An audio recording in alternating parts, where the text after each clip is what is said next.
कुंडरी में ब्रेकिंग न्यूज़ों ते पहुंचाऊं तो कुंडरी वेझो ॻोठ अब्दुल हक हिंगोरजो में माल जे वाड़े खे बाहि लॻी वई आहे, जंहिंजे नतीजे में 11 बकरियूं सड़ी मरी वयूं आहिनि।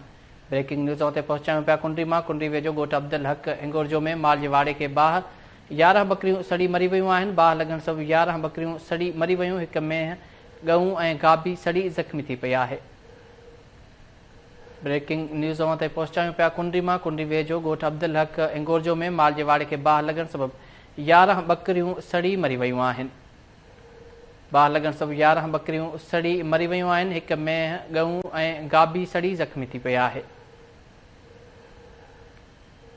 ब्रेकिंग न्यूज़ों ते पहुंचाऊं पिया कुंडरी मां। कुंडरी वेझो ॻोठ अब्दुल हक हिंगोरजो में माल जे वाड़े खे बाहि लॻण सबबि 11 बकरियूं सड़ी मरी वयूं आहिनि। ब्रेकिंग न्यूज़ों ते पहुंचाऊं पिया कुंडरी वेझो ॻोठ अब्दुल हक हिंगोरजो में माल जे वाड़े खे बाहि लॻण सबबि 11 बकरियूं सड़ी मरी वयूं आहिनि। बाहि लॻण सबबि 11 बकरियूं सड़ी मरी वयूं, जॾहिं त हिक में गऊं ऐं हिक गाबी सड़ी ज़ख़्मी थी पई आहे। इन जा वधीक तफ़सील मालूम कंदासीं कुंडरी मां KTN न्यूज़ जे रिपोर्टर मजीद मेमन खां। जी मजीद, अपडेट कजो।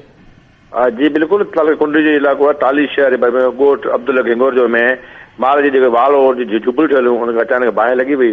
उन बाहि सां 11 बकरियूं जेके हुयूं डुकियूं हुयूं उहे उते सड़ी मरी वयूं। हिकु डगी आहे, हिकु में हिकु गाबो जेको शदीद ज़ख़्मी था सड़ी करे उहे ज़ख़्मी थी पिया आहिनि। उनजी हालत ख़राब ॿुधाई वञे पई। पहुचे था रमेश कोहली, अमरो कोहली, कुझु हफ़्तो खनि कुंडरी मां जेको मज़ूरी लाइ टाली वेलो आहे, उते वञी माल जो वारो झुपड़ियूं ठाहियूं कखा हुयूं, उनखे अचानक बाहि लॻी वई। कुझु मुताज़रनि जो चवनि था असां पंहिंजी मज़ूरी ते वेलो हुआसीं त पुटु बाहि लॻी वई। ॿियो नुक़सानु जाने कोन थियो आहे। डगियूं वग़ैरह आहिनि उहे मुई बकरियूं मुई जेके में वग़ैरह जाम सड़ी ज़ख़्मी थी आहे। उनजो नुक़सान जो काफ़ी तक़रीबन 7 खां 8 लख ॿुधाए वञे पियो। उन्हनि चयो असां ग़रीब पहुरियो, असांजी मदद कई वञे, असां ग़रीब असांजे वार कई वञे, असांजी कंहिं मदद न कई आहे। असांजो सभु जो पूंजी सड़ी ज़ख़्मी सड़ी ख़तम थी वई आहे। जी अब्दुल मजीद मेमन, तफ़सील ॾियण लाइ अवां जी वरी महिरबानी।